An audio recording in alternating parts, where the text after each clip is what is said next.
Magandang araw mga kapwa ko sa Nosenyo. Ating balikan na naging talakayan sa ika-26 na regular na sesyon ng Sangguniang Bayan ng San Jose, Batangas noong nakaraang Miyerkules, Pebrero 4, 2026. Sa pagsisimula ng talakayan, iminungkahi ni Kagalang-galang Jose Nerce Magbing ang pagbibigay ng nararapat na aksyon hinggil sa pag-aproba ng Memorandum of Agreement sa pagitan ng lokal na pamahalaan ng ating munisipalidad at ng De La Salle Lipa para sa Student Internship Agreement Program. Ang nasabing mungkahi ay agad na sinuportahan ng mga kasapi ng kapulungan at agad na pinagtibay sa nasabing bilang ng sesyon upang agad na makapagsimula ang mag-aaral sa kanyang internship o on-the-job training program, makapagsanay at makakuha ng praktikal na kaalaman at karanasan sa aktual na operasyon ng lokal na pamahalaan. Isang talumpati ang ipinahayag ni Kagalang-galang Benito P. Atienza na naglalaman ng kanyang pasasalamat sa mga residente, lalo't higit kay Kagalang-galang Lolita P. Mendoza, punong barangay ng Barangay Taysan, at Kagalang-galang Walter Zaita, punong barangay ng Poblasyon Barangay 4, at mga tricycle drivers na tumulong sa agarang pagpapaalam ng insidente at sa maagap na pagresponde ng Bureau of Fire Protection o BFP San Jose sa sunog na naganap sa kanyang gusali ng tindahang binansagang Presyong Divisoria. Kaugnay nito, nagbigay ng katanungan si Kagalang-galang Jose Nerce Magbing kung makatutulong ang pagpapasa ng isang kautusan o ordinansa na mag-oobliga sa lahat ng tindahan sa bayan na maglagay o magkabit ng CCTV system o kung hindi man ay fire alarm bilang bahagi ng mga hakbang sa pag-iwas sa sakuna. Bilang tugon, ipinaliwanag ni Kagalang-galang Benito P. Atienza na ang kinakailangang aksyon ay ang higit pang pag-igtingin ang police power ng lokal na pamahalaan. Ibinahagi rin niya na ayon sa kanyang nakapanayam, ang pagsasagawa ng inspeksyon matapos ang pagbibigay ng business permit to operate ay kinakailangan pang isailalim sa wastong pag-schedule upang maisagawa ang on-site inspection. Dagdag pa niya, marami ng kautusan ang naipasa at naisa sa batas bilang bahagi ng tungkulin ng sangguniang bayan. Gayunpaman, ang epektibong pagpapatupad nito ay nasa ilalim ng saklaw ng ehekutibong sangay maging ang pagpapalaganap ng mahalagang impormasyon sa mga mamamayan. Pangalawang nagpahayag ng kanyang talumpati si Kagalang-galang Jose Nerce Magbing kung saan ipinabatid niya sa lahat ng mga mamamayan na ang nakatakdang public hearing para sa mga iminumungkahing kautusan ay gaganapin sa ika-11 ng Pebrero 2026. Ang nasabing notice for public hearing ay naipaskil o naipost na sa opisyal na Facebook page ng Sangguniang Bayan ng San Jose, Batangas para sa kaalaman ng publiko. Kaugnay ng paglalathala ng nasabing paksa sa social media, kanyang napansin at nabasa ang mga komento mula sa mga concerned citizens hinggil sa kung bakit wala umanong naipapasang kautusan ng sanggunian ukol sa maiingay na tambutsyo ng mga motorsiklo. Kaugnay nito, kinumpirma ng sekretariat na may umiiral ng kautusan hinggil sa nasabing usapin.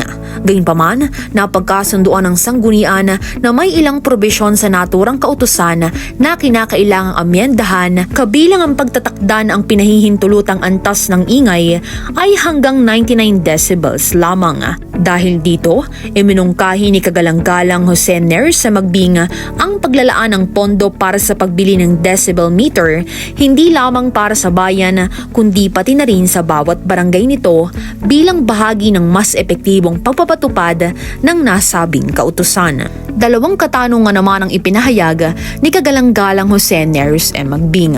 Ang unang paksayang paglilinaw at paghingi ng mga updates sa inimbitahang municipal engineer, Engineer Joseph Vincent G. Alday hinggil sa implementasyon ng truck ban sa munisipalidad ng San Jose, Batangas, partikular sa kakulangan ng mga road warnings at signages ukol sa schedule ng truck ban sa nasabing munisipalidad.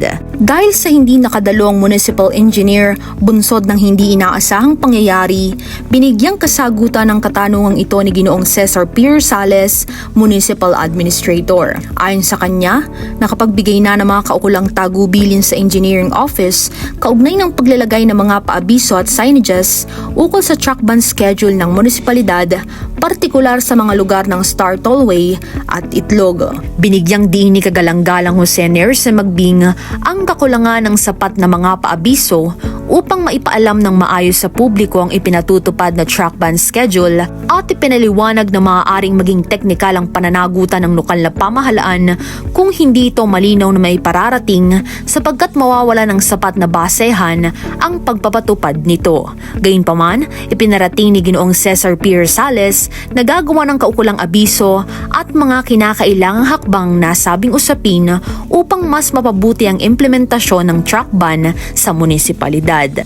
Ang ikalawang katanungan ay ukol sa paglilinaw hinggil sa kasalukuyang polisiya at mga pamamaraan sa pamamahala sa traffic apprehension sa ating munisipalidad sa ilalim ng Traffic Management Section na pinamumunuan ni Ginoong John Eric E. Javillo, Traffic Aid 2. Una, binalikan ng mambabatas ang isang nag-viral na video na kinasasangkutan ng isang truck driver na umanay lumabag sa truck ban kung saan napansin ang mga nanghuling traffic enforcers ay hindi nakasuot ng angkop na uniforme.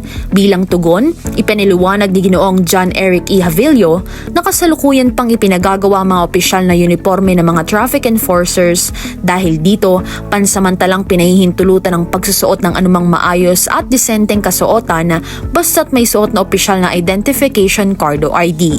Kanyang kinumpirma na pinahihintulutan ng lokal na pamahalaan ang mga traffic enforcers na magsagawa ng apprehension kahit hindi pa nakasuot ng opisyal na uniforme.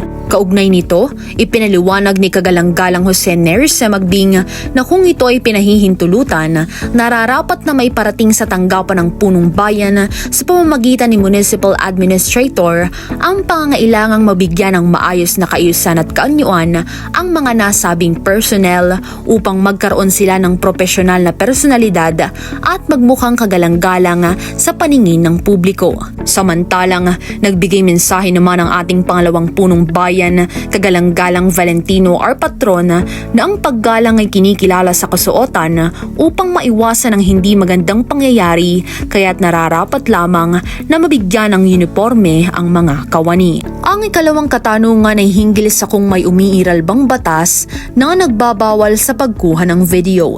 Ito ay bunsod ng obserbasyon na sa nasabing video ay nagpakita ng pagkagalit o pagkadismaya mga traffic enforcers habang sila ay kinukuhanan ng video ng nahuling truck driver. Bilang tugon, ipinaliwanag ni Ginoong John Eric E. Javillo na wala umanong umiiral na batas na nagbabawal sa pagkuha ng video sa nasabing sitwasyon. Dagdag pa niya, ang naging reaksyon ng mga nanghuling traffic enforcers ay sanhi ng kanilang pangamba ng nasabing video ay maaaring maipost sa social media gayong hindi sila aware na ito ay naka-Facebook Live.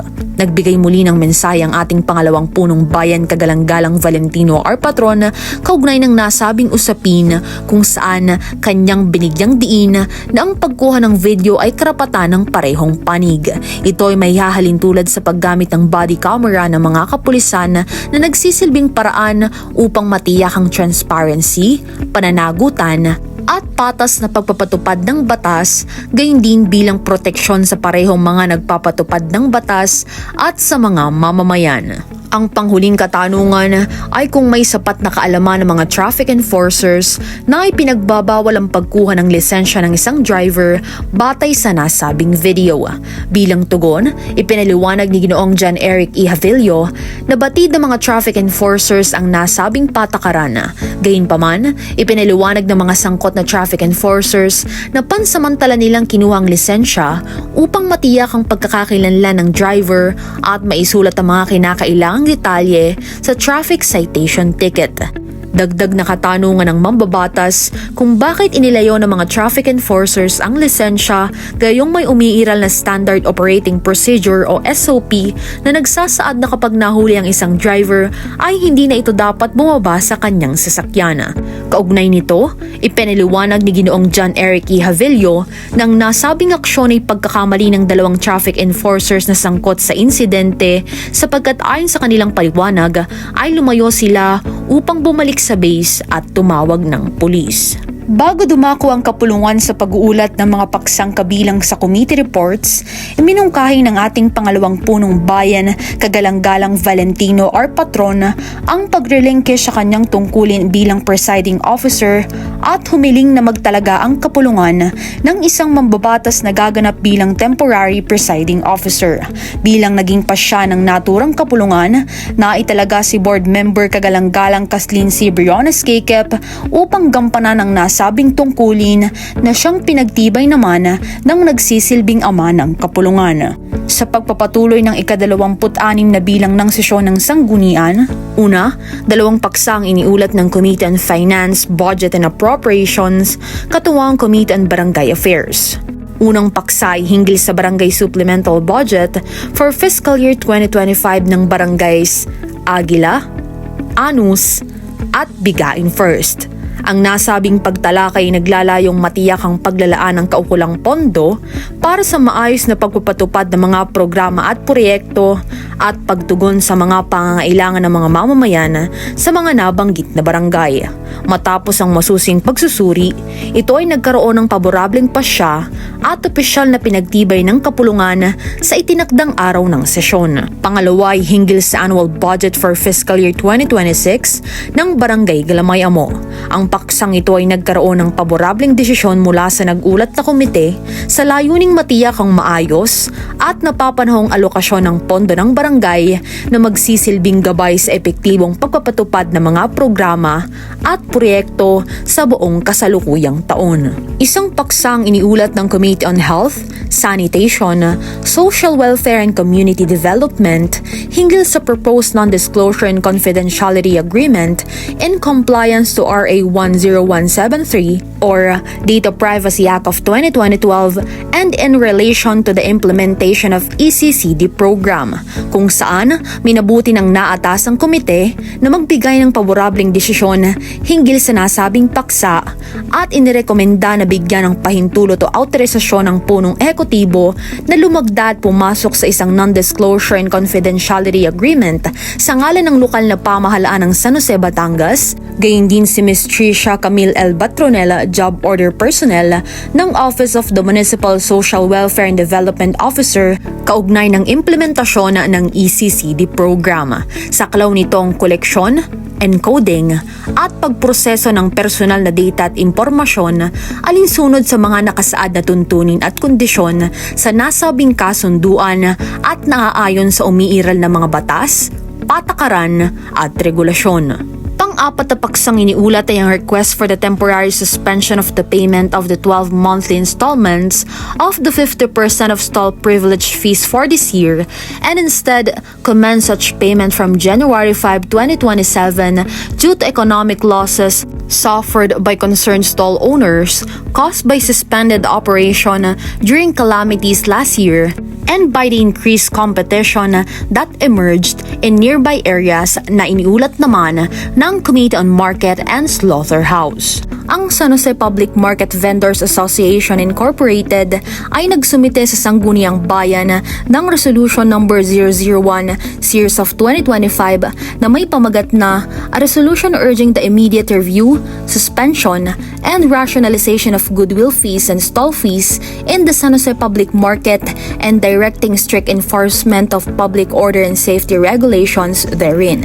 Kaugnay nito, ang naatasang komite sa pamamagitan ng isang committee report na may petsyang 12 ng Enero 2026 ay nagrekomenda ng pag-amyenda sa ilang probisyon ng New Market Code of 2020, partikular hinggil sa pagpataw at pagbabayad ng stall privilege fee upang matiyak ang legal na pagkakapare-pareho at pagkakaisa sa pagpapatupad ng nasabing kautusan. Samantala, sa isinagawang pagsusuri at pagtalakay ng komite ukol sa nasabing kapasyahan o resolution, isang liham ang natanggap ng Sangguniang Bayan mula sa punong ehekutibo noong Pebrero 2 ng kasalukuyang taon na tumatalakay sa kalagayan ng pagbabayad ng goodwill fees at stall fees sa pampublikong pamilihan. Batay sa nasabing liham, napag-alamang tinatayang 50% na ng kabuang goodwill fees at stall fees ang nabayaran at 2 na lamang ang bilang ng may balanse o hindi pa ganap na nakapagbibigay ng kabuang bayad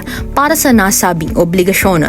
Nakasaad din sa liham na hindi na kinakailangan ang karagdagang deliberasyon ng sanggunian sa kasalukuyan at formal na hiniling ang pag-withdraw ng naunang kahilingan. Batay sa naging resulta ng pagpupulong ng naatasang komite, minabuting i-withdraw ang kahilingan para sa pansamantalang suspensyon ng pagbabayad ng stall privilege fees at hindi na ito aksyonan pa dahil sa kawalan ng pangailangan para sa karagdagang legislative deliberation, alinsunod na rin sa kahilingang nakapaloob sa liham mula sa punong ehekutibo. Bilang bahagi ng nasabing pasya, pinanatili ng komite ang status quo sa nasabing usapin, maging ang pagpapatuloy ng koleksyon at pagpapatupad ng stall privilege fees alinsunod sa mga probisyon ng New Market Code of 2020. Gayun din, kinikilala ng komite mga pahayag at mungkahi hinggil sa pangailangang i-update o amyendahan ang nasabing municipal ordinance. Layunin ng mga hakbang na ito na matiyak ang maayos, epesyente at tuloy-tuloy na pagpapatupad ng umiiral na mga patakaran habang binibigyang daan ang mga kinakailangang pagbabago sa ordinansa o kautusan para sa kapakinabangan ng lokal na pamahalaan, manininda at mamimili. Sumunod naman ay ang proposed Memorandum of Agreement between the local government unit of San Jose, Batangas and Pacific Paint Boys and Philippines Incorporated na iniulat ng Committee on Ordinances and Legal Matters. Inirekomenda ng naatasang komite ang pag-aproba sa nasabing kahilingan na nakabatay sa ganap na pagsunod sa umiiral na mga batas, tuntunin at mga regulasyon.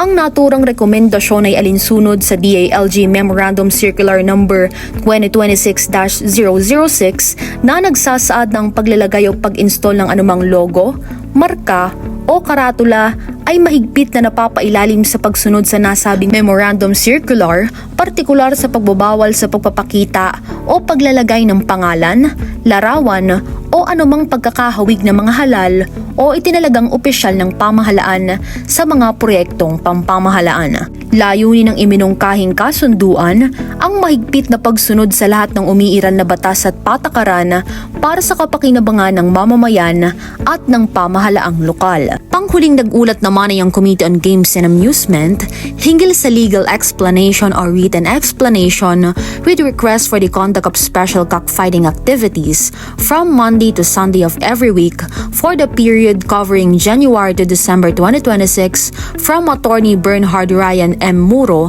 registered business operator of the Easy Sports Complex, Cockpit Arena, and affidavit of non-operation of online sabong with undertaking.